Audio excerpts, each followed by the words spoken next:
Here is the second half to CCNI's 2017 Annual Nutrition Chain Training. We are going to talk about the new CACFP meal pattern guidelines. Our agenda starts off with a brief history and timeline of new CACFP meal pattern. We're going to talk about new meal pattern guidelines, infants and regular menus. We're going to practice reading nutrition fact and ingredient labels, and we will talk about what we can do now. First of all, a brief history.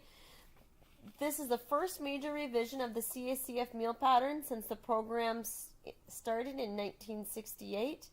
The Healthy Hunger-Free Kid Act of 2010 required USDA to update the CACFP meal patterns to better align them with the dietary guidelines for Americans and the most current nutrition science.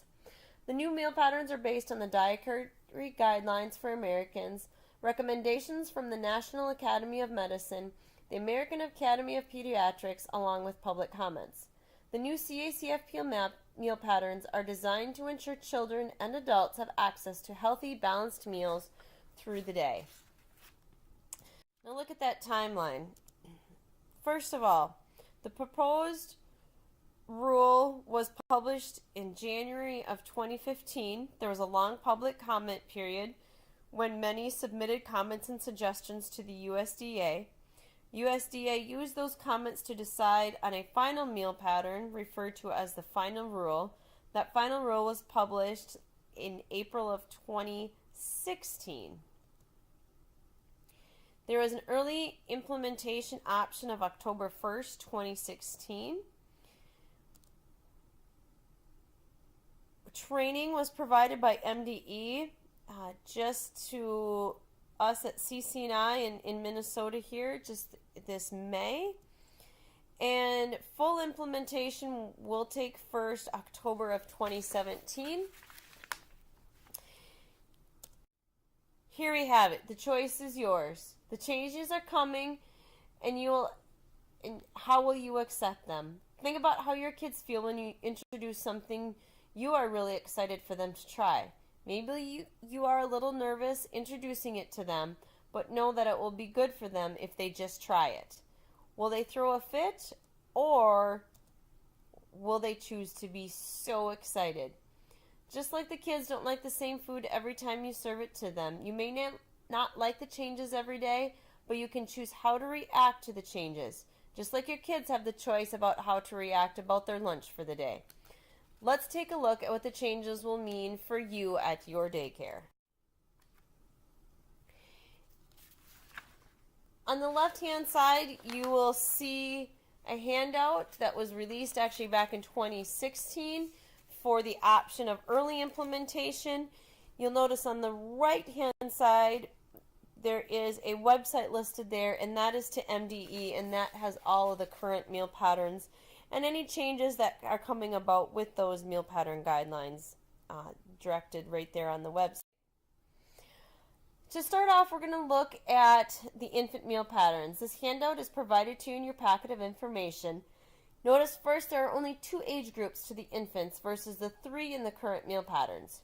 We will review the requirements for the different meals and snack times. A couple other rules before we do that have been implemented is that you can now claim infant meals when the mother breastfeeds her child on site at the child care home. As always, all other required food components of the infant meal pattern must be served according to the child's age group in order to claim meals with breast milk.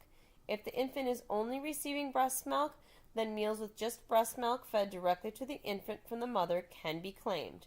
Providers are strongly encouraged to support breastfeeding mothers by providing a quiet, private, comfortable, and sanitary area for mothers who come to breastfeed. Looking a little bit more in depth at the meal pattern guidelines, the breakfast, lunch, and supper guidelines. Notice the 3 components starting at age of 6 months. One is the breast milk or formula, then you have the infant cereal and or other meat alternative, and the fruit or vegetable. Serving sizes of the cereal or meat alternative and the fruit or vegetable should be based on the infant and when he or she is developmentally ready for them. This is a key word when we are talking about infants, and we'll go over that a little bit closer as we go along. Solid foods are gradually introduced to infants normally around 6 months of age. Solid foods are required once an infant is developmentally ready to accept them, while following the eating habits of the infant. As food is gradually introduced, you do not immediately have to feed all the components. Example, you may introduce cereal this week, and if that goes well, introduce fruit or vegetable the next week. When it is done gradually like this, you will be reimbursed for those meals. However, this cannot be done long term. In general, by 7 to 8 months, they should be consuming all components. Solid foods also must be of a texture and consistency that is appropriate for the age and development of the infant being fed. Cheese foods and cheese spreads are not credible for infants, just to make sure that we are understanding that. Yogurt, whole eggs, and ready-to-eat cereal for infants. You can now serve, starting October of 2017, whole eggs, ready-to-eat breakfast cereal, and yogurt to infants. To be clear, you no longer have to wait until a child turns 1 year old to introduce whole eggs. Previously, only egg yolks were allowed for infants due to concerns with developing food allergies when infants are exposed to the protein in the egg white. However, the American Academy of Pediatrics recently concluded that there is no convincing evidence to delay the introduction of foods that are considered to be major food allergens, including eggs. And you will notice that ready-to-eat breakfast cereal is an optional food in the components for snack. Right here we are.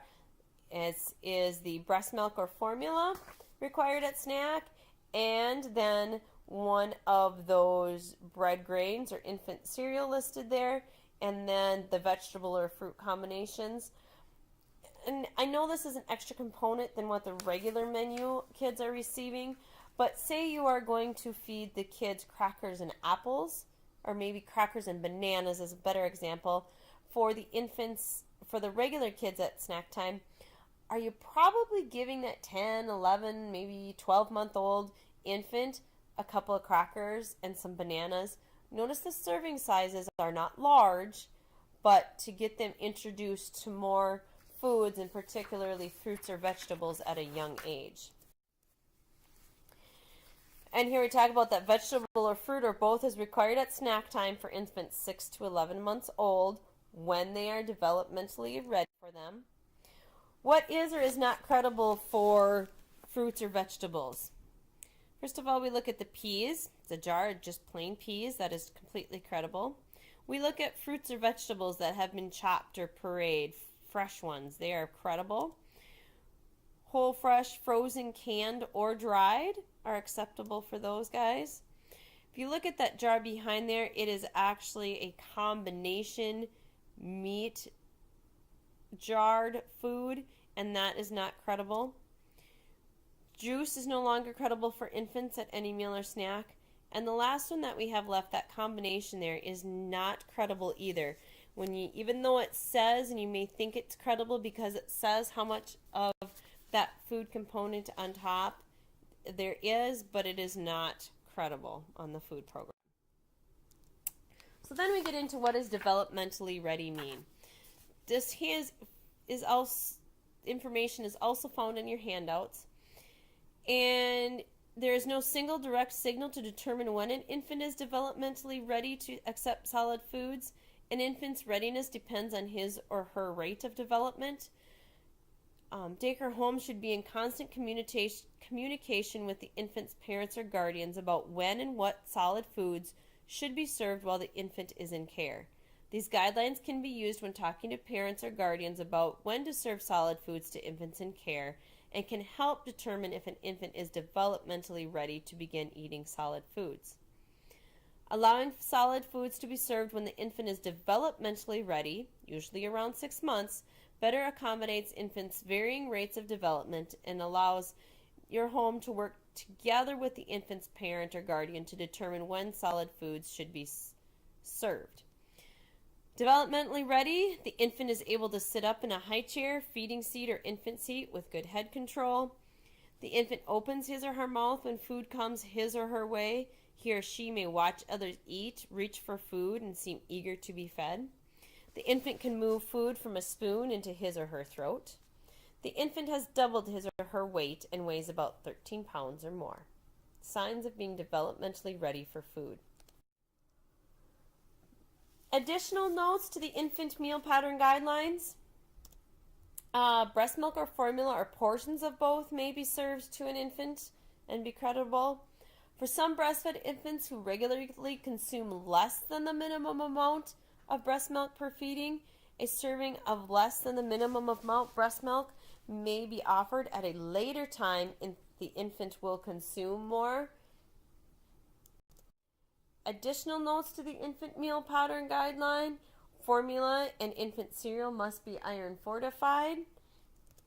Number 3 talks about how grain ounce equivalents will be used to determine the quantity of credible grain, and this actually won't start until October of 2019, so we will talk about that in depth at our training next year. Note number 4 is yogurt must contain no more than 23 grams of total sugar per 6 ounces. We will go through this more detail later in our presentation. Additional notes to the infant meal pattern. Note number 5, a serving of this component is required when the infant is developmentally ready. We notice the ands, it's not an or factor, so once they are ready and able to eat, both of these components should be offered at breakfast, lunch, and at snack time. Fruits and vegetable juices must not be served. Note number 7, a serving of grains must be whole grain rich, enriched meal, or enriched flour. Note that it does not have to be whole grain rich for the infants. We will talk about that as we get into the regular meal pattern guidelines. Note number 8, breakfast cereal must contain no more than 6 grams of sugar per day. And again, this will go into more details as we get to the regular meal pattern guidelines. Any other questions that you may have, please at this point go ahead and write those down and keep them available for either emailing to the office or your regional director, or to have on hand when your regional director comes for their next visit.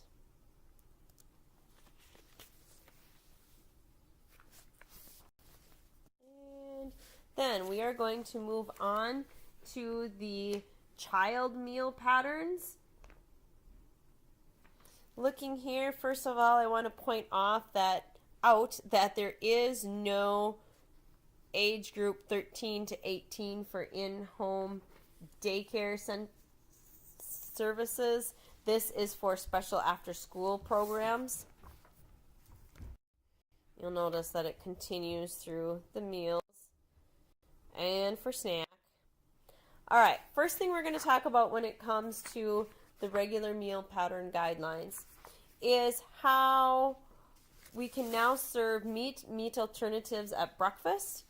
It's a maximum of 3 times per week that you can serve a meat alternative in place of their bread grain.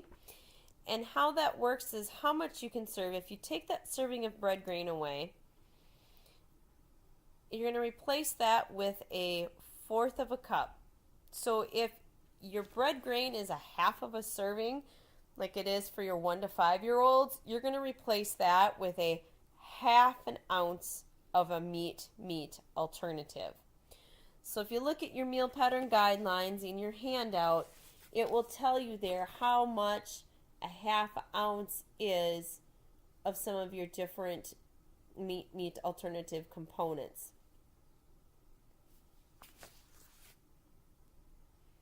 A 1/4 cup of yogurt equals a 1/2 ounce, because it's a 1/2 ounce of bread grain that you need at a breakfast. All right, tofu and soy yogurt are credible as meat alternatives, and you can see the portion sizes listed there for the tofu and soy. Tofu and soy yogurt credible for children only, okay, not infants. Tofu must contain at least 5 grams of protein per 2.2 ounces.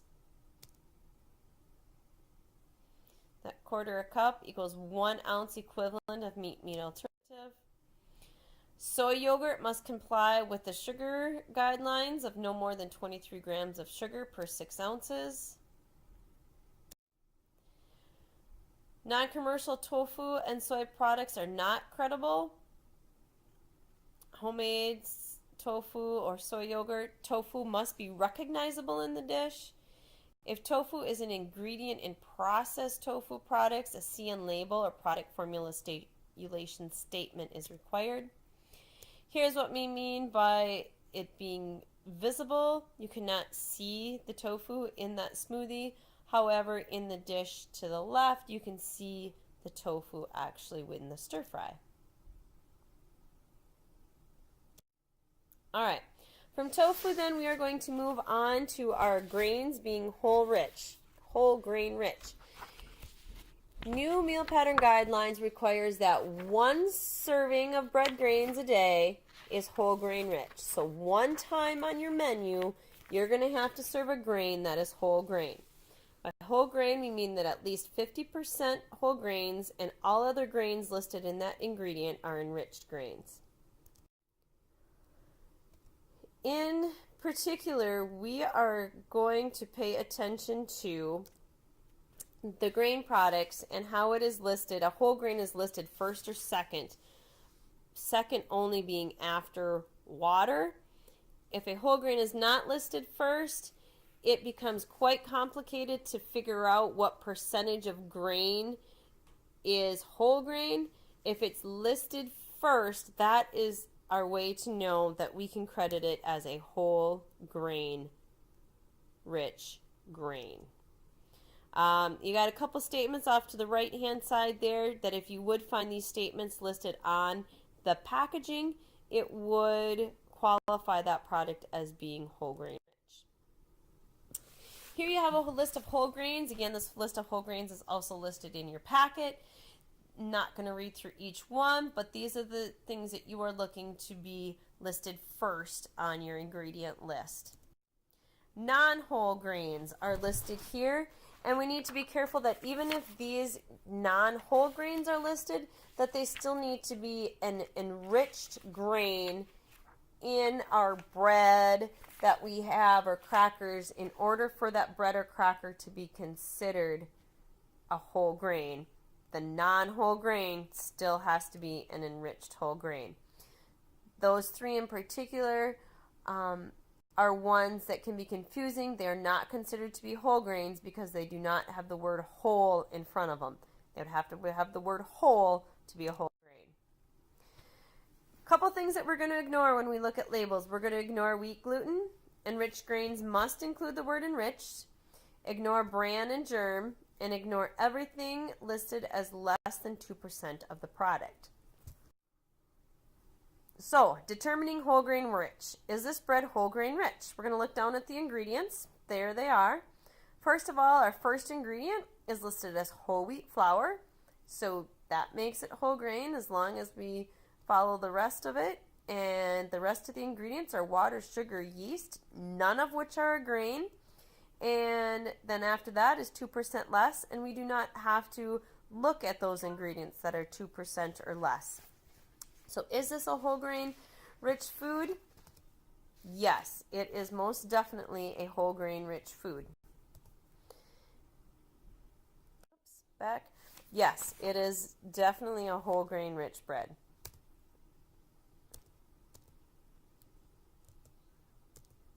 Sorry, we need to go through this here again so I can get to my next screen.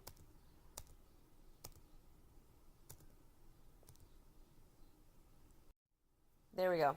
Okay, determining whole grain rich. There's some labels that you may see out there, and some of them you will look at and say, oh yeah, this is whole grain, I've got this figured out. But it's not as clear as it may seem. You need to look at not one that says the whole grain with those wheats coming out, because just because it says whole grain does not make it a whole grain rich food. And then even just anything on there that says whole grain, it doesn't mean that it's whole grain rich. If it says, however, 100% whole wheat, that does assure you that it is a whole grain rich food that you can use on the food program for your whole grain item for the day. Then we are going to look at a couple menus here. Menus must specify whole grain rich items. So for example, it must say whole wheat bread. Our paper menus will be revised to have WG automatically written in on the menus, so you'll just need to circle that WG for whole grain when that is your whole grain food for the day. Brown rice. Brown rice is a whole grain, so writing that brown in front of your rice. Whole wheat crackers, or circling the WG for those crackers to indicate that yes, I know that I have served a whole grain, and we can look at your menus and say that yes, they have served a whole grain rich grain today. Providers, you can choose which meal or snacks to serve the whole grain rich food at. If a program only serves snacks, would all the grains served at snack have to be whole grain? Yes, if they served a whole grain at snack, they would have to be whole grain. But remember that grains are not required at snack. Will I lose reimbursement for not serving a whole grain? If we want everybody to receive fair and equitable treatment, yes, you will lose reimbursement if you do not serve a whole grain at all throughout the day. Now, how are we going to determine that? We are going to determine that is if you do not serve and record a whole grain rich at least one of these, you will be deducted the meal or snack for all children with the lowest reimbursement rate. So for example, you serve breakfast, lunch, and snack. You serve milk and apples at snack. No whole grain for breakfast or no whole grain for lunch. Which meal will be deducted? Since no whole grain was served at snack, since no grain was served at snack, breakfast is reimbursed at a lower rate than lunch and will be the meal that is deducted for the day. Moving on to grain-based desserts that do not count towards meeting the meal pattern requirement guidelines. This list was given to us by the USDA in the list that we are required to follow. Cakes are no longer credible. Cookies are no longer credible. Brownies are no longer credible. Sweet crackers, including your graham crackers, animal crackers, donuts, toaster pastries or Pop-Tarts, sweet rolls, cereal bars, breakfast bars, granola bars, coffee cake, sweet pie crusts, cobblers, fruit turnovers. All of these items are no longer credible. Can you serve them as an extra component? Yes. You want to have birthday cake at snack time, you can serve milk and apples, and you can still serve the cake as an extra. However, there are a couple things that are still credible, and that is your bullet point number 3, your quick bread and muffins are still allowable. Your quick breads being, say, your pumpkin bread, your zucchini bread, your banana bread, and any sort of muffin is still credible. As I mentioned, there's no specific amount of sugar, fat, or other nutrients that qualifies a grain product as a dessert. We were given a list. Homemade granola bars or other grain-based desserts are not allowed, even if they're homemade. And you may serve grain-based desserts, as I mentioned, as an extra non-reimbursable item. Muffins are a yes. Cookies should have a no on them. It does not come up. Moving on then to breakfast cereals, which must meet a sugar limit of no more than 6 grams of sugar per dry ounce of cereal. Includes ready-to-eat cereals and instant and hot cereals. There is a couple different ways. This does explain to you in this PowerPoint how to actually do the math. What we are encouraging providers to do, you may look at this, is that there is in your handouts a chart that tells you exactly, when you look at the grams, as you can see on this label, the grams per serving size and how many grams of sugar can be included or up to or below that amount for it to be credible.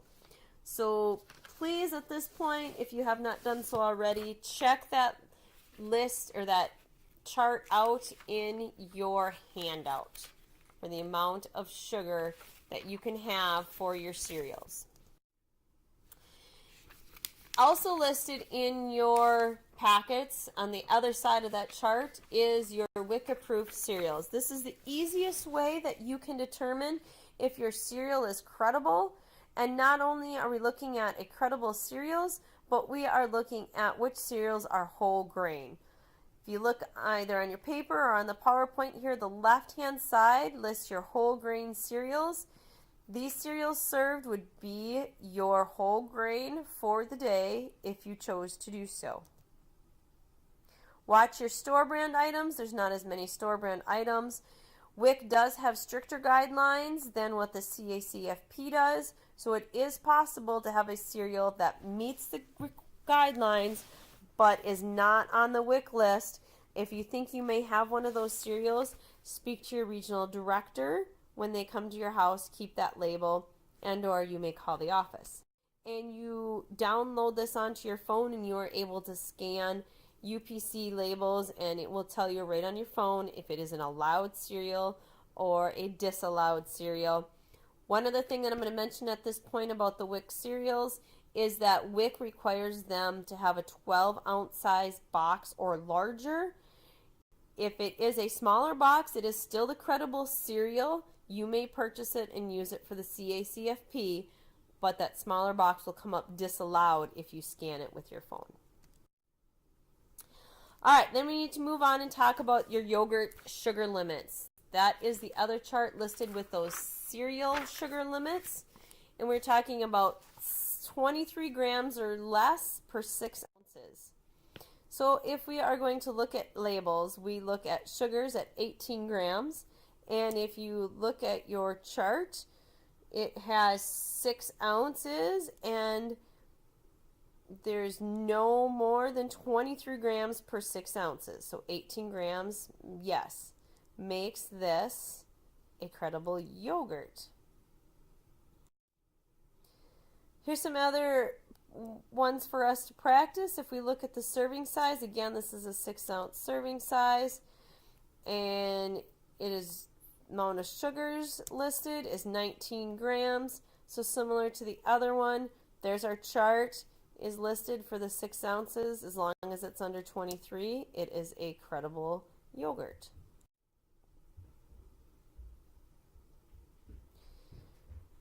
Couple other things that we need to talk about when it is for the new meal pattern guidelines is we need to talk about flavored milk and how it is not credible for children age 5 and under. So the 1-year-olds will need to have unflavored whole milk. That is a change. It has to be whole milk. 2 to 5 is unflavored 1% or unflavored skim.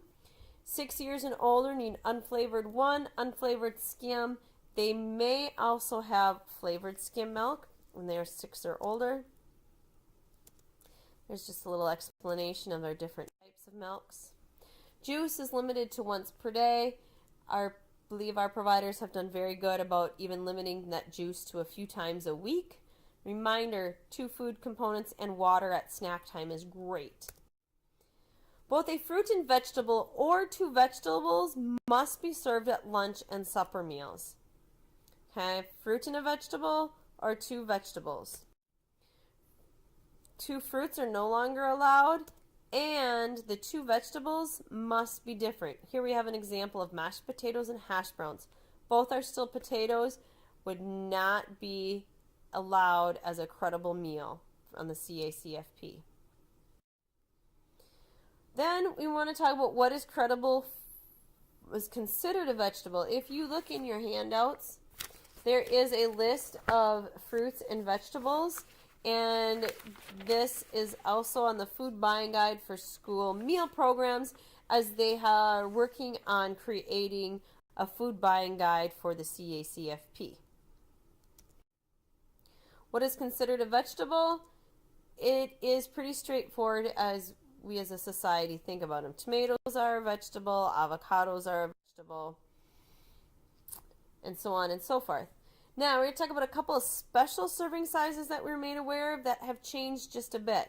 If you've ever gotten notice for serving raisins, that's a lot of raisins to be serving kids, in particular at breakfast, those serving sizes have changed. We have raisins, prunes.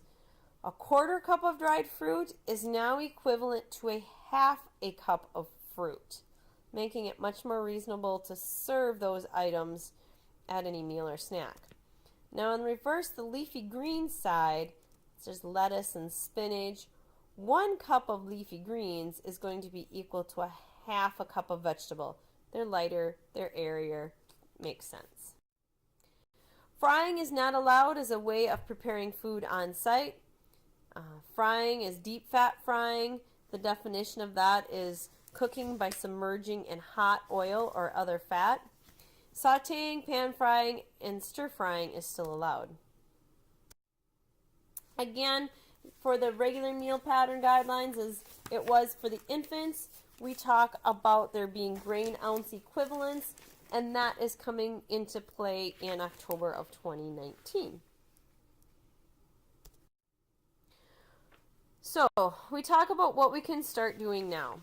We can start by stop serving flavored milk to children 1 to 5. We can start to serve whole grains. We can stop or no longer serve grain-based desserts. We can serve cereals and yogurts within the corresponding sugar limits. We can limit juice. We can stop deep fat frying foods on site. We can serve whole milk to those 1-year-olds, unflavored.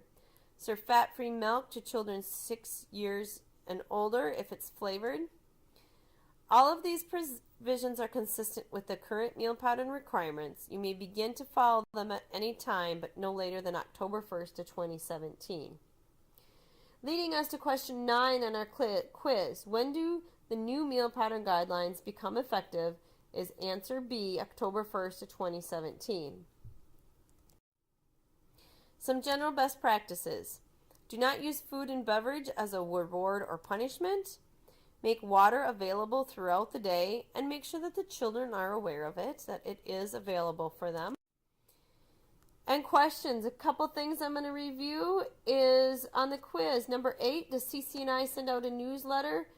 Answer is A, yes we do. If you use it only online, we've been electronically sending them out, please send the office a message that you no longer need to receive a paper copy of that newsletter. And then we look at quiz answers number 13. Circle the following food items that you can start doing now. Those are the ones we just mentioned. Start serving whole grain rich grains. Start limiting juice. Stop serving flavored milk. Start serving unflavored whole milk to 1-year-olds. And stop serving grain-based desserts. Last but not least, question number 14. How many fruits can a child be served to credit towards a meal pattern component at lunch or supper? And that is 1. You can no longer serve 2 fruits at lunch or supper. This completes our training.